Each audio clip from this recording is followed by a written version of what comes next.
चुराई चीज को तुमने खुदा का घर बताया था। ये ज्ञानवापी मस्जिद है ना, चुराया हुआ है। पहले मंदिर था, मस्जिद बना दिया, शिवलिंग मिली, फव्वारा बता दिया मैं हूँ, मुझे मोदी या राहुल गांधी बता देंगे। नजरों का बहुत हेर फेर है, ठीक है। ऊपर वाले ने निगाह नहीं दी, पहचानने की सीमित आंखें नहीं दी, पढ़ाई है नहीं जो इन्हें पता पड़ेगा कि सीमेंट से क्या होता है और पत्थर से क्या होता है। ये लोग बस अपना अस्तित्व बचाने के पीछे हैं। मुगलों का राज था हिंदू धर्म है। सर आपको भी पता होगा कि मुगलों ने ही हिंदू धर्म को दबाया था, और ऐसा कुछ नहीं है। हिंदू हमेशा से पहले से था और अभी भी है और आगे भी रहेगा। और आपको जैसे शिवलिंग कहीं से भी मिल रहा है, इससे साबित होता है कि पहले से ही हिंदू धर्म हमारा चलता आ रहा है। हर जगह जगह आप कहीं भी खोद के देख लेना, हिंदू धर्म मिलेगा आपको। हिंदुस्तान हमारा गर्व है, हमारा गौरव है। और हिंदुस्तान से हम आपको ये बताना चाहते हैं कि जैसे मुसलमानों ने हमारे अयोध्या में भी पहले उसके सर ने बताया कि बाबरी मस्जिद थी, बाबरी, ऐसा कुछ नहीं है सर। राम मंदिर वहाँ पे बनाया जा रहा है, इसलिए बनाया जा रहा है क्योंकि राम का जन्म हुआ है, राम जन्मभूमि है। और सुप्रीम कोर्ट में हो गया है मामला, मैंने सुनने में आया है। और सुप्रीम कोर्ट को भी पता है क्या नहीं है, तो सुप्रीम कोर्ट भी सच के साथ ही जाएगा। ओवैसी विरोध कर रहे हैं कि वहाँ पर पहले मस्जिद थी, मस्जिद है, मस्जिद रहेगी। सर ओवैसी जो हैं, मैं ओवैसी के ऊपर थोड़ा बहुत आऊँगा क्लियर हो गया, क्योंकि ओवैसी जी हर मुद्दे के ऊपर खुल के आते हैं। और दिल्ली में साइन बाग के जब चला बुलडोजर, तो वहाँ भी ओवैसी जी आए थे, लेकिन यहाँ की जनता ने उनको नकार दिया। क्यों? क्योंकि ओवैसी जी एक ग्लोबल लीडर नहीं है। कहीं ना कहीं जो हमारी सरकार है वो ग्लोबली काम कर रही है, और मोदी जी पूरे विश्व को स्वीकार हैं, पूरी दुनिया को स्वीकार कर रही है। और हम बहुत ही ऐसे भाग्यशाली इंसान हैं जो मोदी जी से नेता हमें लीड कर रहे हैं। तो ओवैसी के ऊपर बात करना ऐसे ही बात है, क्योंकि ओवैसी एक धर्म को लेके मानते हैं, और ना ही मोदी जी हैं, ना अमित शाह है, ना कोई भी ऐसा बीजेपी का बड़ा लीडर जो धर्म को लेके बोलता हो। ऐसा नहीं आपने सुना होगा, नहीं उन्होंने कभी बोला होगा। तो ओवैसी को उतना सीरियस लेने की जरूरत नहीं है। ओवैसी बोलते रहते हैं, उनका काम ही बोलना है, एक धर्म पक्ष को लेके बोलना है, और उनकी हार ही होगी, ऐसा हमारा मानना है। विपक्ष बोल रहा है सर युवाओं को लेके एक बात हो रही है। पहले आपसे बात कर लेते हैं। सर कहाँ से आ रहे हैं आप? अमेठी से। ये बताइए, ज्ञानवापी परिसर का जो मुद्दा कोर्ट में चल रहा है, शिवलिंग भी कल मिला है वहाँ पे, आपने भी वीडियो देखा होगा, क्या कहेंगे? शिवलिंग मिला क्या है, वो तो शिवलिंग था ही। काशी में जहाँ पे बाबा विश्वनाथ हैं, वहाँ पे तो मस्जिद हो नहीं सकती थी। अयोध्या जी में तो कोई मस्जिद हो नहीं सकती थी। किस जन्मभूमि तो मस्जिद हो नहीं सकती है। ये तो अरबी आक्रांताओं से लूटा ना। अब जो भारतीय मुसलमान हैं, जिनकी भारतीय सभ्यता संस्कृति और जिनका कभी न कभी जिनके पूर्वज हिंदू रहे हैं, उनको सोचना है कि हमको अरबी और तुर्की जो सभ्यता थी उस कल्चर से दूर करके हम अपनी पूजा करें इस्लाम में अपनी पूजा करें। मोहम्मद साहब को जिस तरह से हमारी जो पद्धति है हम उसको पूजें, लेकिन हम विदेशी आक्रांताओं से खुद को न जोड़ें। जो गलतियां उन लोगों ने की थी, उन लोगों की जो क्रूरता थी, उसको कंडम करना चाहिए जो भारत के मुसलमान हैं। तो गर्व महसूस करते हैं अपने आप को औरंगजेब से, बाबर से जोड़ने पे, हैदर से जोड़ने पे गर्व करते हैं। कैसे गर्व होगा? जिन्होंने हमारी माताओं को, बहनों को प्रताड़ित करके, हमारे पुरखों को प्रताड़ित करके, हत्या करके या उनके साथ सामूहिक करके इस्लाम स्वीकार करवा दिया जिन्होंने, तो उनके ऊपर कैसे गर्व करेंगे? किसी लुटेरे के ऊपर गर्व हो सकता है क्या? गर्व मोहम्मद साहब के ऊपर हो सकता है ना, मोहम्मद साहब के ऊपर हो सकता है, लुटेरे के ऊपर कैसे गर्व हो? वो भी तो उसी में शामिल हो गए। नहीं, वो शामिल हो गए तो आप उनकी मुझे गलती बताएं है ना, आप मुझे ये बात बताएं, क्या बीजेपी के किसी बड़े नेता के साइड से ये बयान आया कि हम काशी में क्या करेंगे? आया क्या? मोदी जी की साइड से आया क्या? अमित शाह के साइड से आया क्या? लेकिन ओवैसी की साइड से आया ना कि हम एक और मस्जिद साइड नहीं होने देंगे। तो ये एक कट्टरपंथी लोग हैं जो अपने धर्म को प्रचार करना चाहते हैं। और कहीं ना कहीं ओवैसी क्या है ना, आप लिख लें, ओवैसी एक मेंटल आदमी है और वो अपनी मानसिक अवस्था को लेकर एक दिन पागल हो जाएगा। सर ये बताइए, आप बोल रहे काशी में खुदिया तो मंदिर मिलेगा, अयोध्या में मंदिर मिलेगा, मथुरा में मिलेगा। जी मिलेगा, तो बता रहे कि 40,000 मंदिर है, तो मस्जिद मतलब उसे मस्जिद बनी हुई है, तो क्या सब तोड़े जाएंगे? क्या करते हैं आप प्रेस से हैं ना जी? 40,000 मंदिर का या 40,000 मस्जिद का मक्का से और अयोध्या जी से तुलना हो सकता है क्या? उन 40,000 पे 30,000 पे तो हिंदू उदार रहा, उसने कभी हस्तक्षेप थोड़ा किया। अब तो जो समस्या हुई है, आपको पता है सर, एक गाने में लाइन क्लियर करना चाहूँगा, ठीक है? याद है तुमको खुदा का घर बनाया था, चुराई चीज को तुमने खुदा का घर बताया था। ये ज्ञानवापी मस्जिद है ना, चुराया हुआ है। पहले मंदिर था, मस्जिद बना दिया, शिवलिंग मिली, फव्वारा बता दिया मैं हूँ, मुझे मोदी या राहुल गांधी बता देंगे। नजरों का बहुत हेर फेर है, ठीक है। ऊपर वाले ने निगाह नहीं दी, पहचानने की सीमित आंखें नहीं दी, पढ़ाई है नहीं जो इन्हें पता पड़ेगा कि सीमेंट से क्या होता है और पत्थर से क्या होता है। ये लोग बस अपना अस्तित्व बचाने के पीछे हैं कि अगर हर एक मस्जिद खुदवा दी जाए तो हर एक मंदिर मिलेगा, हर एक शिवलिंग मिलेगा, और ये बस अपना अस्तित्व बचा रहे हैं और कुछ नहीं है, और ऐसा ही होता रहेगा। अच्छा, तो बोल रहे कि हर जिले में। हाँ, बोलिए। और सर आपने युवाओं पे अभी बात की, युवाओं पे मोदी जी योगी जी ने एक परंपरा शुरू की है, हम दो हमारे दो। और सर इनका क्या है, हम दो हमारे दर्जनों। सर ऐसा कुछ नहीं है, दो होंगे, जितना कम जनसंख्या को कंट्रोल में रखा जाएगा उतना ही अब देश के लिए फ़ायदा में होगा। लेकिन मुस्लिमों को, मैं किसी को ऐसे टारगेट नहीं करना चाहता, किसी हिंदू मुस्लिम को, लेकिन जितना ज़्यादा हम युवाओं को बढ़ावा इस चीज़ में देंगे कि अपनी पॉपुलेशन को कंट्रोल करो तो देश भी आगे जाएगा। ऐसा नहीं है इनका, लेकिन कुछ अलग ही चल रहा है। तो मैं चाहता हूँ इस पर भी थोड़ा विचार किया जाए। बताइए सर, आप कहाँ से आ रहे हैं? हम उत्तर प्रदेश से हैं, मथुरा से। क्या नाम पड़ेगा आपका? हेमराज नाम है मेरा। ये बताइए, ये जो ज्ञानवापी पे हो रहा है, काशी ज्ञानवापी विश्वनाथ पे, क्या कहेंगे उस पर? कुछ नहीं, हमारे यहाँ पे तो योगी बाबा हैं, मज़े कर रखे हैं, मतलब फुल मौज है। हाँ, पहले बोलने नहीं देते थे हिंदुओं को, जब मुलायम का राज था, लेकिन अब कोई दिक्कत नहीं है, मज़े आ रहे हैं। मुस्लिम तो कह रहे हैं कि हर जिले में 2 लाख मुसलमान इकट्ठा होंगे और जो मंदिर यदि बनेगा तो बनने नहीं बन देंगे। जाएंगे। हाँ? अगर 2 लाख जो जिस तरह मदनी ओवैसी कह रहा है, अगर वो भारतीय मुसलमानों को इस तरह से प्रेरित करेगा कि अपने पुरखों को भूल करके और अरबी सभ्यता या तुर्की खलीफा राज की सभ्यता को लेके आए, तो म्यांमार में क्या हुआ था, रोहिंग्या बना दिए गए। रोहिंग्या बनना भारत के लिए अच्छा नहीं होगा।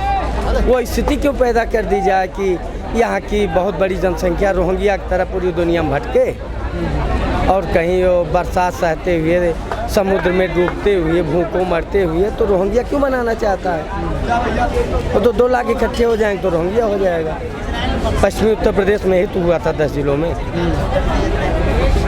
लड़की छेड़ने से लेकर विवाद हुआ, 2 बच्चों ने, 2 भाइयों ने विरोध किया, उनके साथ हत्या कर दी गई। उसके बाद 5 जिले में वही स्थिति आ गई कि लोग भागते रहे, कत्लेआम हो। तो अच्छा नहीं रहा, हो देश के लिए नहीं ठीक है। लेकिन भारतीय मुसलमान को समझना होगा कि हम अरबी नहीं हैं, हम भारत के हैं। हमारे पुरखे भगवान राम के, भगवान कृष्ण के, भगवान शंकर के, वो कभी न कभी उन्हीं से उनका डीएनए है। हमारा धर्म पूजा पद्धति इस्लाम है। मोहम्मद साहब को मानना कोई गुनाह थोड़ो है। हम राम को मानते हैं, मोहम्मद साहब को मानते हैं, उसमें प्रॉब्लम नहीं है। प्रॉब्लम होगी जब वो अरबी सभ्यता को मानेंगे, जो ओवैसी और मदनी जैसे लोग चाहते हैं, तब समस्या खड़ी हो जाएगी। मोहम्मद तो अरबी है ना, मोहम्मद तो अरबी ही है, तो अरबी मक्का मदीना अरबी है। अरबी है, लेकिन उन्होंने वहाँ धर्म चलाया था ना, वहाँ से उन्होंने खलीफा के लिए राज थोड़ा चलाया था। वो तो खलीफा उमर ने इस्लाम को राजनीतिक कर दिया। उसने इस्लाम के धार्मिक अंश को दबा करके जो उसका राजनीतिक एजेंडा था उसने लागू कर दिया और कहा कि मोहम्मद साहब चाहते हैं। इस पे तो भी सऊदी में विवाद चल रहा है कि क्या मोहम्मद साहब ने ऐसा कुछ कहा था जिस तरह खलीफा राज चला है। वो तो खुद ही विजन 2030 लेके आए हैं। उसमें वो भगवान राम को, कृष्ण को, शंकर जी को, गीता को, महाभारत को 2018 से उनके कोर्स में सम्मिलित कर दिया गया कि हमारी सोसाइटी मर जाएगी अगर अरबी कल्चर से ही बात करेंगे तो बेटा के लिए केवल सगी बहन बची है और सगी माँ बची है, तो हमारी सोसाइटी नष्ट हो जाएगी। तो खुद ही परेशान है कि कैसे मोहम्मद साहब के विचारों को खलीफा उमर ने पॉलिटिकल बना करके और एक गलत तस्वीर प्रस्तुत कर दी पूरी दुनिया में। तो मोहम्मद साहब से थोड़ा विवाद है। अच्छा, आप कह रहे हैं कि यदि वो 2 लाख मुसलमान इकट्ठा होंगे तो रोहिंग्या बन जाएंगे, तो आप ये कह रहे हैं कि 2 लाख इकट्ठा होंगे तो इधर से भी रिएक्शन अच्छा, होगा। आप बताओ, आप बनेंगे कि नहीं बनेंगे? आप ही बता दो ना। अभी आप माई के लिए हो तो बंदूक ले लोगे। अगर यहाँ भी हजारों आदमी आपको मारने दौड़ेगा तो आप क्या करोगे? उनसे बात थोड़ो करो, कैमरे से वार कर दोगे। तो रिएक्शन क्यों नहीं होगा?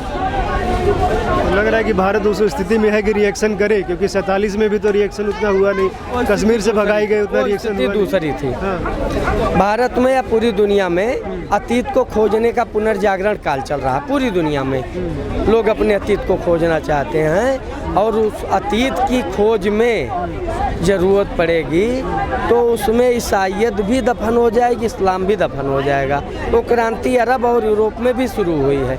अब ब्राह्मिक रिलीजन की शुरुआत वहाँ पे लोगों के मन में आया है।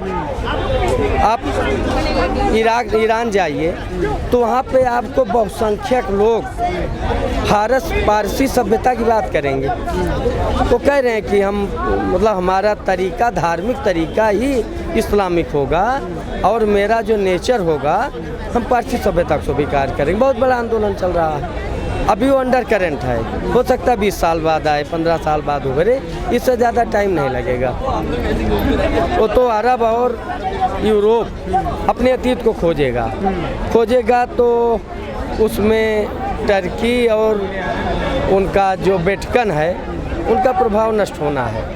अच्छा ये बताइए सर, हम लोग भारत में रहते हैं काफ़ी टाइम से हम लोग सुनते हैं हिंदू मुस्लिम भाईचारा, लेकिन ये लोग कह रहे हैं कि जहाँ शिवलिंग है वहीं वजू करेंगे, तो क्या भाईचारा है कि झूठ मूठ का पढ़ाया गया? नादान लोग हैं वो रास्ते पे आ जाएंगे। राम मंदिर का फैसला आया तो कहीं किसी मुसलमान ने जो भारत का था उसने तो रिएक्शन भी नहीं दिया। हम ऐसे 1000 लोगों को जानते हैं, 1000 लोगों को। लोग कहते हैं कि योगी जी की सरकार इसलिए हिम्मत नहीं हुई। लोगों को जानता हूँ जिन्होंने चंदा दिया है मुसलमानों में, 1000 लोगों को जानता हूँ जो 100 रुपया 200 रुपया 500 रुपया 1000 लोगों को जानता हूँ जिन्होंने कैंप लगा के चंदा दिया। कहा हमारा राम से क्या प्रॉब्लम होगी, हम बाबर से क्यों जोड़ेंगे। 1000 लोगों ने चंदा दिया। तो ऐसा योगी का कोई रिएक्शन नहीं था, योगी डर नहीं है। योगी के राज में सबसे ज़्यादा खुशी जो गैर दल के लोग हैं जिनको लगता था कि अपराध हिंदुस्तान को स्पेशली यूपी को बिहार को जिस तरह निकला था उससे तरह निकल जाएगा। तो योगी से मैं उनके दल से मैं ना भी सहमत हूँ, फिर भी हमको योगी सहमत होना ही पड़ता है। आज जो गैंगस्टर 100 गाड़ियों से चलता था 500 राइफल लेकर के, आज एक 20 होमगार्ड और 4 सिपाही और एक एसआई जाता है और उसके घर को गिरा देता, कोई रिएक्शन नहीं होता। तो अपराधी डर रहे हैं, मुसलमान क्यों डरेगा। वो तो जोड़ दिया गया ना। शातिर लोग चाहते हैं कि मैं कमज़ोर पड़ गया, हमारी जो विचारधारा थी कि मैं मुसलमान हूँ या मैं यादव हूँ या मैं राजपूत हूँ तो मैं अपराध करके संपत्ति हासिल करूँ और अपने साथ मैं अपने जातीय या धार्मिक स्वाभिमान को जोड़ दूँ। तो ये अलग स्थिति थी। वो एक राजनीतिक एजेंडा था अपराधी मुसलमानों का, अतीक जैसे लोगों का, मुख्तार जैसे लोगों का, या इस तरह से जो लोग आए हिंदू और भी हिंदुओं में भी आए, रमाकांत यादव जैसे लोग आए, वो कौन दुबे था, विकास दुबे जैसे लोग आए। तो इस तरह से भी लोग आए जिन लोगों का कुड्डू सिंह जैसे लोग आए, एक मामूली अपराधी उसने 60 करोड़ की संपत्ति खड़ा कर दी। सुंदर सिंह भाटी जैसे लोग आए। तो इनके साथ किसी यादव, किसी राजपूत, किसी मुसलमान, किसी ब्राह्मण का क्या रिश्ता जुड़ेगा। वो अपने ही देश के खिलाफ क्यों गद्दारी करेगा अपराधियों से जुड़ करके। अच्छा अखिलेश यादव बयान क्यों देते हैं एकदम हिंदू विरोधी की, कहीं भी पत्थर रख दो, झंडा लगा दो, पूजने लग जाओ।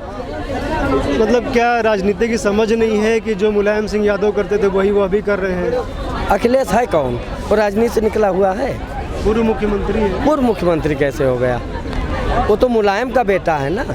तो मुलायम के बेटे के नाम पे उसको एक बार मिल गया परिवारवाद में, उसको क्या समझ होगी, नॉनसेंस आदमी है, उसको राजनीति की समझ कहाँ से होगी। राजनीति की समझ होती तो मूर्खतापूर्ण बात करता।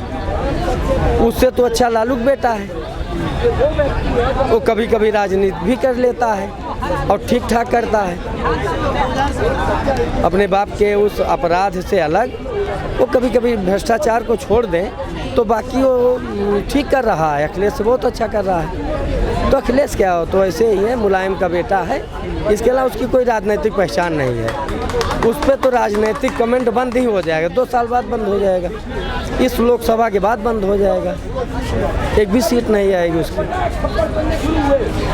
इस बार तो बड़ा गठबंधन बन रहा है, कपिल सिब्बल भी गए हैं समाजवादी पार्टी में, ममता से गठबंधन।